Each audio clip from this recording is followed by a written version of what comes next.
Sayyid lisani wahdi qalbi bihaqi rasulika wa nabiyyika Muhammadin sallallahu alaihi wasallam, amma ba'du. Jemaah bapak-bapak, ibu-ibu, saudara-saudari sekalian, jemaah Masjid Ar-Rahman, alhamdulillah wa syukurillah, pada malam hari ini kumpul kita kembali di majelis ilmu. Mudah-mudahan Allah berikan keberkahan dan keridhaan kepada kita sekalian dan dimudahkan, diberkahkan hidup dan kehidupan kita dengan sabab kita kumpul di majelis ilmu Masjid Ar-Rahman. Tidaklah keluar kita dari masjid selain mendapatkan ampunan dan ridho Allah Subhanahu wa taala. Amin ya rabbal alamin. Pelajaran kita Minhajul Istiqamah Syekh Utsman bin Agil bin Yahya Alawi sudah sampai di halaman ke-14 yang baris ke-6 dari baris ke-9 dari atas pojok sebelah kiri. Adapun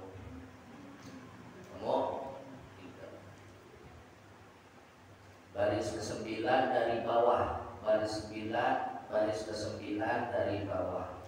Adapun yang paling pojok halamannya 14.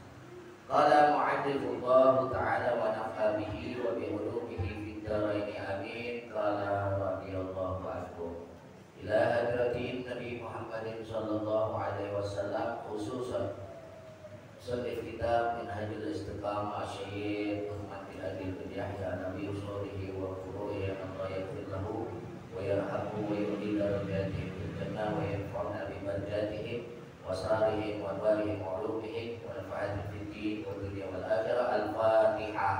A'udzu billahi minasy syaithanir rajim. Bismillahirrahmanirrahim. Alhamdulillahi rabbil alamin, arrahmanir rahim, maliki yaumiddin.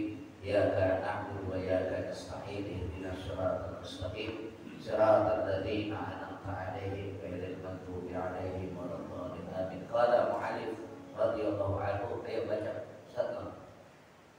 Allah makasih. Bismillahirrahmanirrahim. Adapun bagian yang keempat daripada hukum-hukum bid'ah yang sunnah yang dikatakan bid'ah hasanah, maka yaitu banyak macamnya, bermula setengahnya tersebut di dalam kitab Nurul Dhalam. Wa minal biladil mamduwayati ihdatsu nahwil rubadi wal madarisi wa kullu isani lam yu'da fi zamanil awal. Artinya bermula daripada bid'ah yang sunnah, yaitu memperbuat rumah-rumah wakaf buatan orang-orang sufiah atau orang-orang yang menuntut ilmu dan rumah tempat mengajar ilmu, dan demikian pula tiap-tiap kebajikan agama yang belum ada dari zaman Rasulullah sallallahu alaihi wasallam. Jadi kemarin kita sudah membahas macam-macam bid'ah. Bid'ah itu ada bid'ah yang haram, bid'ah yang makruh. Yang sekarang ini adalah macam yang ketiga, bid'ah yang sunnah. Di sini dikatakan bid'ah yang sunnah itu diantaranya adalah membangun wakaf, membangun kubur. Kalau kata bahasa pesantren itu kubur, rumah-rumah atau asrama-asrama tempat orang menuntut ilmu. Itu bid'ah. Membangunnya bid'ah. Nggak ada di zaman Nabi majelis taklim, madrasah, itu nggak ada. Nah, tapi itu bid'ah yang sunnah. Makanya kalau dengar kata bid'ah jangan buru-buru alergi, karena bid'ah itu ada bid'ah. Segala sesuatu yang belum ada di zaman Rasulullah SAW itu disebut bid'ah. Maka lihat dulu, ketika sesuatu dilakukan untuk memperbaiki, meningkatkan kegiatan ibadah, nah itu bid'ah dilakukan yang mana dia? Ataukah haram, makruh, mubah, sunnah, bahkan wajib? Ada nih berikutnya wajib. Sunnah, ini sunnah. Contohnya di sini dicontohkan bahwa membangun rumah-rumah wakaf buat orang-orang sufiyah, buat orang-orang musafir. Contoh tuh kalau di tempat-tempat ziarah itu ada satu bangunan yang khusus buat musafir pada nginep. Masjid-masjid juga ada. Jangan tapi nginepnya di ruangan ibadah. Kalau DKM mau bikin tempat asrama atau tempat mungkin sementara saudara-saudara kita yang mau berjuang fisabilillah ada ya kan. Atau di Keramat luar Batak tuh, masjid luar Batak ada tempatnya khusus di luar masjid, tapi masih ada di komplek masjid. Disediain satu bangunan tirakat orang-orang sufi, toriko ingin mendalami zikirannya, untuk uzlah, belajar uzlah itu menjauhkan diri dari hadiah keduniawian. Dia bermukim di masjid beberapa waktu, tapi jangan di dalam masjidnya, karena hakikat masjid itu tempat ibadah. Artinya masjid itu tempat sujud, musola itu tempat sholat. Jadi bukannya tempat tidur. Mohon maaf lahir batin, kalau kita mau nyediain akan lebih bagus kalau memang ada areanya atau ada tempatnya yang dikhususin buat saudara-saudara kita yang sedang contoh nih masjid yang sebelah mungkin ya ada itu tempatnya, ada khusus dia. Kalau kita di sini ada tidak perlu, karena udah ada tetangga masjid yang menyediakan. Contoh di masjid tempat kita ziarah wali-wali songo atau lain sebagainya itu ada tempatnya selain di ruang ibadah. Tapi jangan coba-coba kita mengotori masjid dengan menggunakan fungsi masjid di luar mestinya. Harusnya tempat ibadah, tentang kita masuk, tentang kita masuk di ruangan utama masjid. Ini gak ada adabnya namanya. Apalagi mohon maaf lahir batin tidur suka sembarangan, pakai kain sarung, celana dalamnya kelihatan, ntar kesekap angin gitu. Jadi hati-hati, kalaupun kita harus terpaksa bermalam di masjid, lihormatil masjid afdol, menghormati masjid, karena masjid itu tempatnya malaikatul rahmah pada ngumpul. Kalau kita mau dapat rahmat Allah, mau dapat ampunan Allah Subhanahu wa Ta'ala, minimal ada rasa menghormati, walaupun hanya sekedar beristirahat di masjid. Aurat kita jaga. Bagi bapak-bapak yang pakai kain sarung, tiduran kayak itu siang, kadang-kadang lagi bulan puasa tuh masjid dijadiin tempat istirahat kan, boleh. Tempat istirahat bukan tempat nginap ya, tempat istirahat dari waktu johor ke asar atau asar ke maghrib. Biasanya banyak tuh tiduran karena adem. Tapi hati-hati, aurat kita jaga, jangan sampai merusak tatanan atau adab di dalam masjid. Jadi di sini dikatakan bermula daripada bid'ah yang sunnah, yaitu memperbuat rumah wakaf buat orang-orang sufi ya tadi, atau bikin madrasah, bikin TPA, bikin majelis taklim. Dulu zaman Rasulullah itu enggak ada. Rasulullah gelar majelisnya ngumpul sama para sahabat. Ya udah ngomong begitu aja. Baru zaman-zaman setelah zaman ulama itu ada madrasah, ada majelis. Ya kadang-kadang kita ngecap bid'ah nama majelisnya Majelis Imam Syafi'i umpamanya. Sekarang banyak tuh saudara-saudara kita pakai nama Ma'had Imam Syafi'i, Ma'had Imam Sayyidina Ali bin Abi Thalib, masjid pakai nama-nama para sahabat, masjid Sayyidina Abu Bakar Siddiq. Dia di situ saja sudah melakukan bid'ah sebetulnya, dengan mendirikan madrasah dengan nama sahabat, masjid nama sahabat, itu bid'ah. Tapi di dalamnya kegiatan bid'ah, ajaran membid'ahkan orang-orang lain. membid'ahkan ajaran-ajaran yang sunnah menurut baginda Rasul Shallallahu Alaihi Wasallam. Dia nggak sadar bikin majelis taklim, bikin pondok pesantren pakai nama sahabat, membuatnya, membangunnya itu bid'ah. Tapi bid'ah yang sunnah, bukan bid'ah yang jelek, bid'ah yang disukai oleh baginda Rasul Shallallahu Alaihi Wasallam. Contoh, Sayyidina Bilal bin Rabah radhiyallahu anhu. Ketika Rasulullah Shallallahu Alaihi Wasallam Isra Mi'raj, itu sudah terdengar terompaknya Bilal di dalam surganya Allah Subhanahu Wa Taala. Pulang Mi'raj, Rasulullah nanya sama Bilal, ya Bilal, amalan apa yang kau kerjakan sehingga aku mendengar suara terompakmu ada di dalam surganya Allah Subhanahu Wa Taala sedangkan diriku masih hidup?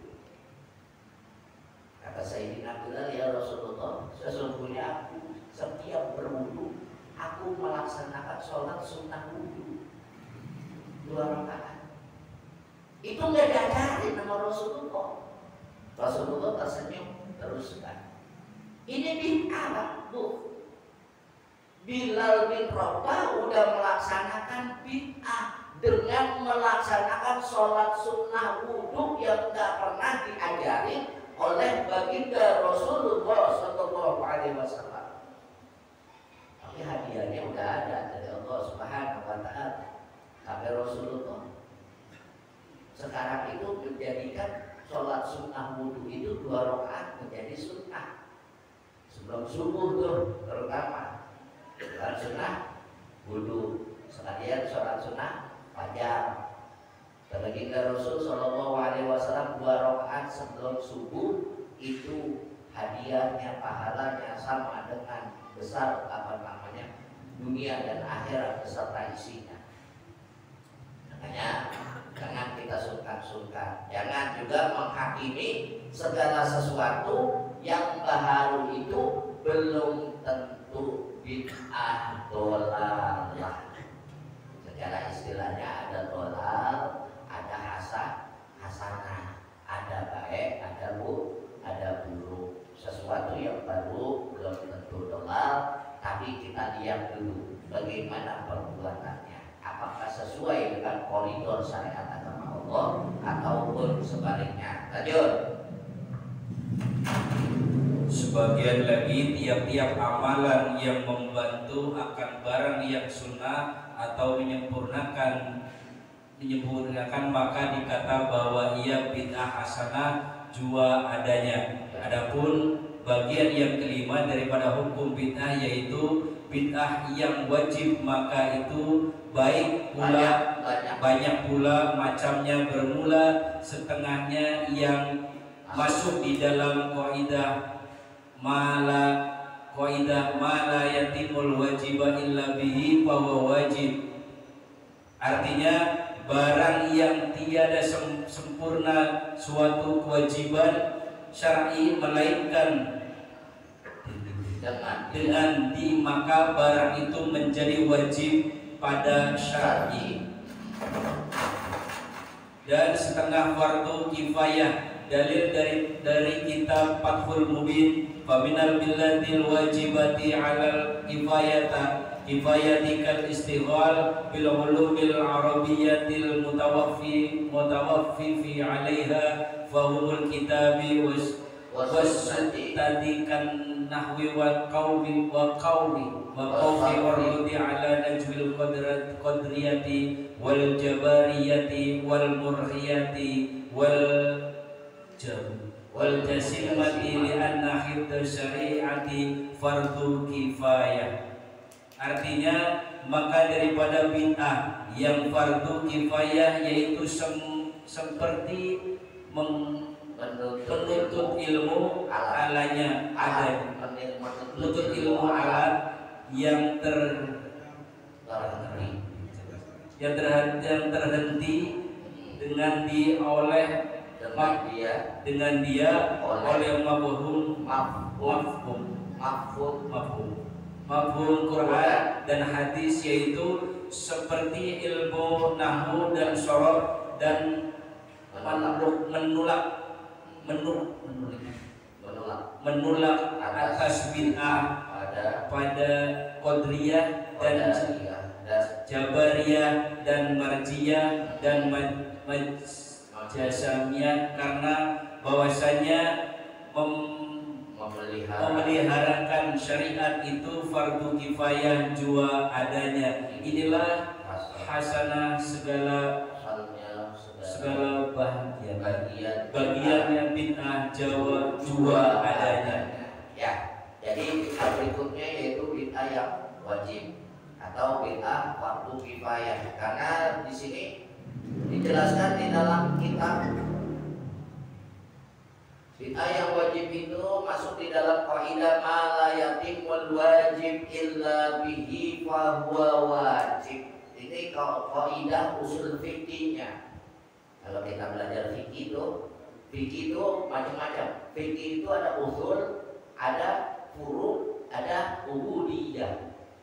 Ada fikih usul, fikih yang menerangkan, menjelaskan sabab sesuatu itu dihukumi. Usul itu namanya, dasar itu, akar itu, usul fikih. Nanti ada furu', perbedaan pendapat. Karena furu'iyah itu perbedaan antara ulama-ulama fikih. Setelah zaman sahabat adalah zaman tabi'in. Setelah zaman tabi'in, tabi'in terus ke ulama. Nah, mazhab ini lahir setelah zaman Rasulullah SAW dan setelah zaman para sahabat. Syafi'i, Hanafi, Hambali, Maliki. Itu lahirnya pada zaman tabi'in, ittabi'in. Jadi udah generasi keempat. Gitu. Nah, terus muncul lagi zaman para ulama. Kalau sekarang zaman apa, Ustaz? Sekarang zaman copy paste. Namanya copy paste. Gak ada ulama yang sekarang benar-benar mengarang kitab, nulis risalah kitab, benar-benar baku dari Quran dan hadis. Tidak ada. Yang ada hanya merangkum. Ulama-ulama kita sekarang bikin buku, bikin risalah, bikin makalah, bikin tesis, katanya itu hanya merangkum dari pendapat-pendapat ulama ke atas. Sekarang udah nggak ada. Sekarang yang ulama itu, ulama-ulama kita sekarang udah tinggal enaknya copy paste. Tinggal matangnya, tinggal rangkum doang, dan kitabnya udah apa itu. Mau ulama siapa? Ulama Syafi'i, Imam Syafi'i, ulama Syafi'i. Diambil, ditukil, nanti mau ada yang berbeda, itu ditinggal rangkum doang. Ada yang sekarang. Yang benar-benar ngarang kitab adalah ulama-ulama kita terdahulu. Salah satunya ini Fathul Mubin.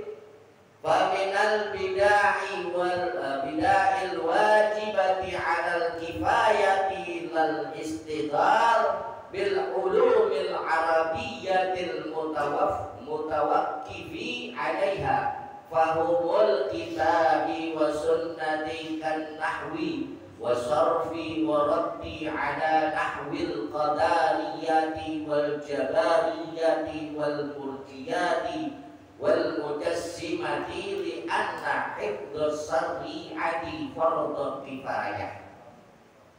Nah, di antaranya fardhu kifayah ini nuntut ilmu alat.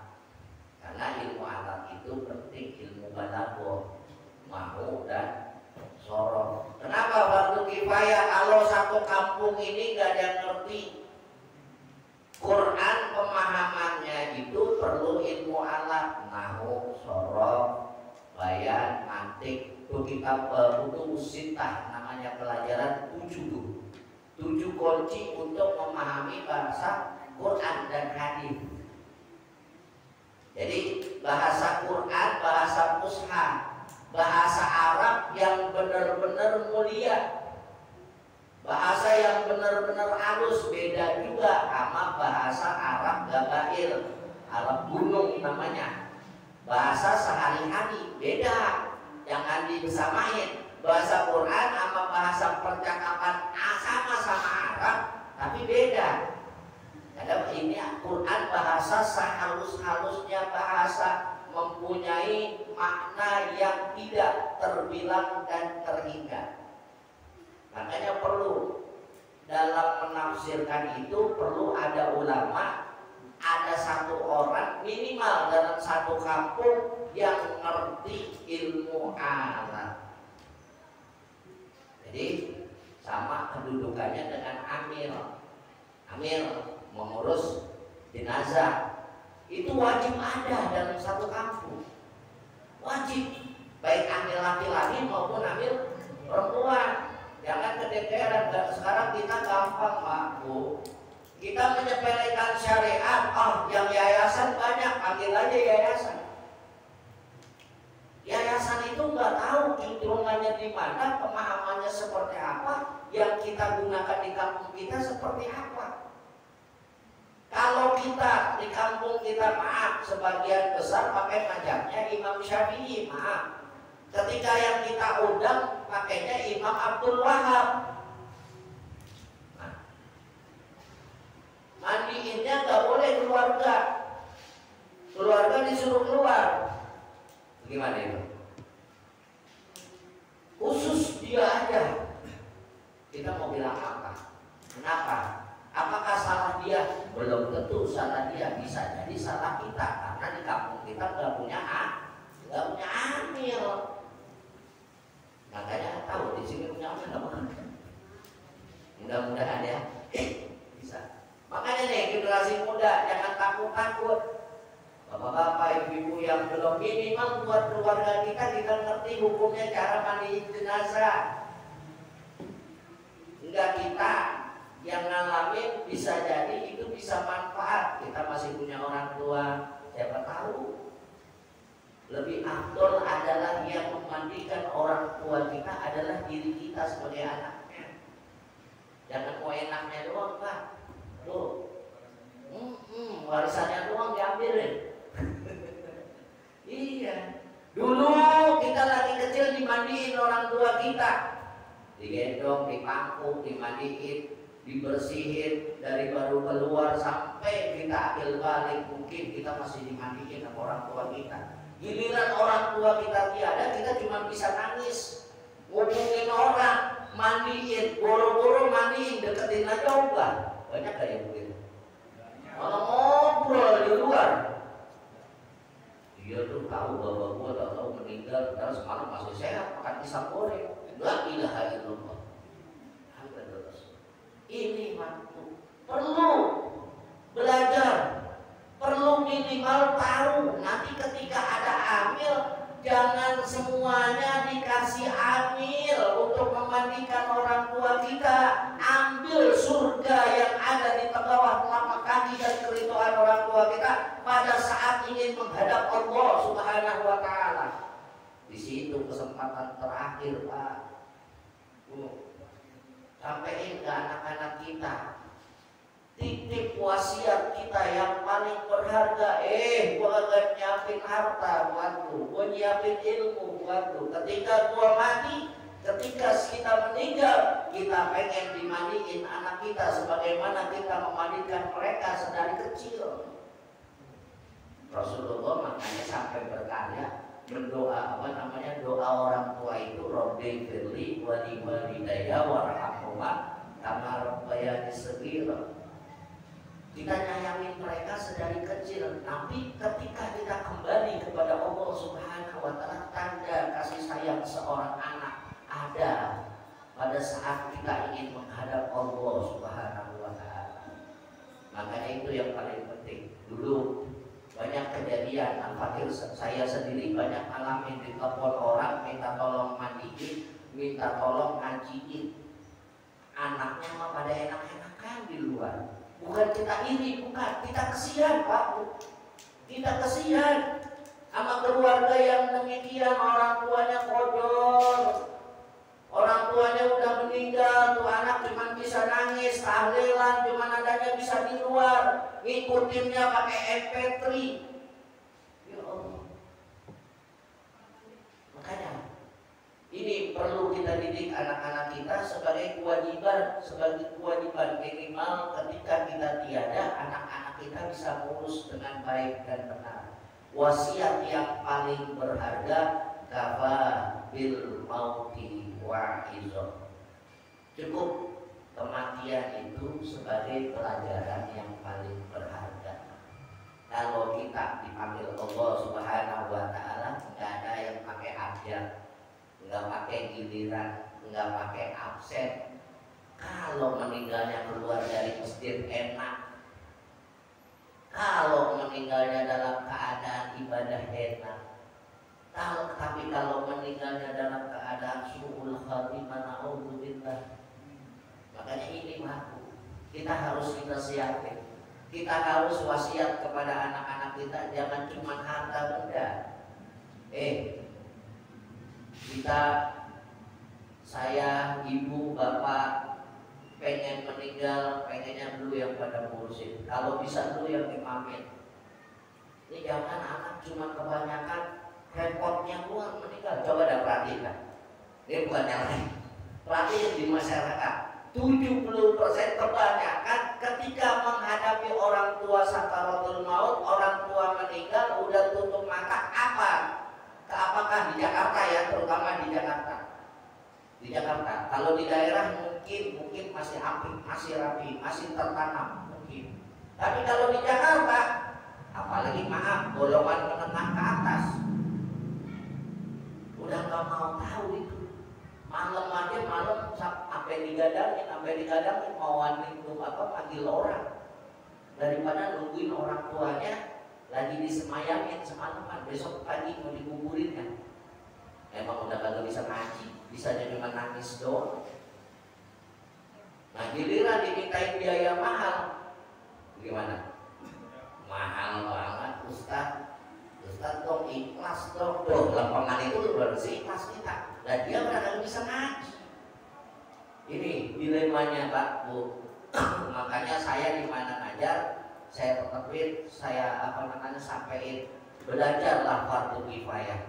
Belajarlah fardu kifayah. Bukan berarti kita pengen jadi amil, cuma minimal ketika keluarga kita yang wafat, ketika keluarga kita yang meninggal, kita bisa ambil bagian dari situ.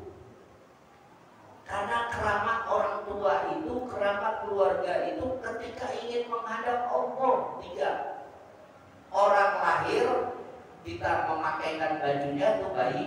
Sedekah yang paling dicintai para ulama dan aulia wali-walinya Allah Subhanahu wa Ta'ala 3. Yang pertama itu ketika orang lahiran Kak. Orang lahiran tuh tengokin tuh. Terus selain pahala nengokin orang sakit, juga pahala ketika si cabang bayi ini lahir tanpa dosa, itu malaikat masih banyak yang merundungin. Itu keutamaannya lebih daripada biasa nengokin orang sakit. Yang kedua, karena dia kalau bayi itu baru lihat dunia. Yang kedua, ketika orang mau menikah, jangan pelit-pelit, terutama keluarga. Orang mau nikah, keluarga kita mau nikah, kita punya duit lebih, andaikan dia minjem, andaikan dia minjem. Kalau kita mau kasih ya kasih aja. Kalau mau kasih pinjam ya kasih pinjam. Plus kita berikan infak atau sedekah atau jariah, kita beri minimal mas kawin kalau bisa. Atau mau ngadiahin yang sebagus-bagusnya. Karena apa? Ketika ijab dan qabul, orang masuk dalam gerbang kehidupan yang baru, diampuni segala dosanya, malaikat rahmat lagi pada turun. Ketika mas kawin yang ada nilai sedekah kita atau pakaian yang kita kasih dipakai sama pengantin, malaikat rahmat itu memberikan syafaat kepada kita sekalian. Nah, yang ketiga orang meninggal. Nih sodako yang paling lebih daripada sodako biasa. Orang meninggal kita nyediain kain kafannya. Jangan kadang-kadang kain kafan bulanan 5.000 perak aja udah susah. Mau jadi fitnah, betul? Aturan itu berlomba-lomba. Akan jadi saksi di alam kubur. Si fulan dan fulan, engkau diberikan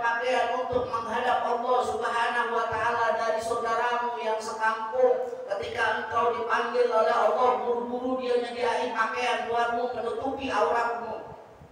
Tuh. Ini bagaimana kita di kampung? Di daerah di mana ada rukam, ada RT, ada RW, nyediain rukun kematian, iurannya cuma 5.000 atau 10.000 jadi fitnah. Betul kan?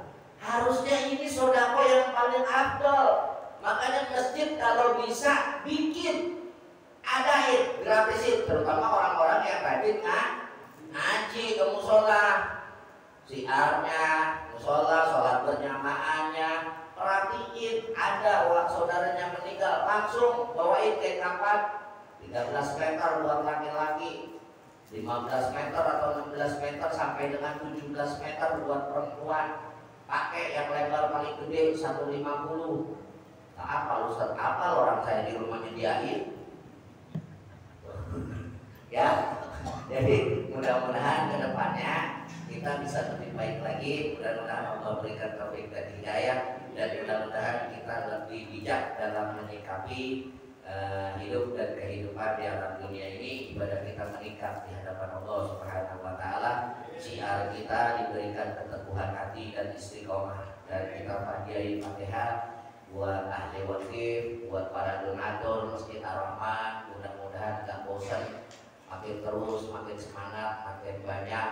Dan keluarga-keluarga yang telah meninggalkan kita, mudah-mudahan kuburnya dijadikan raudhah min riyadil jannah. Bagi kita yang hidup mendapatkan berkah dalam hidup dan kehidupan. Ala hadhihi niyyah wa ala kulli niyatin shalihah.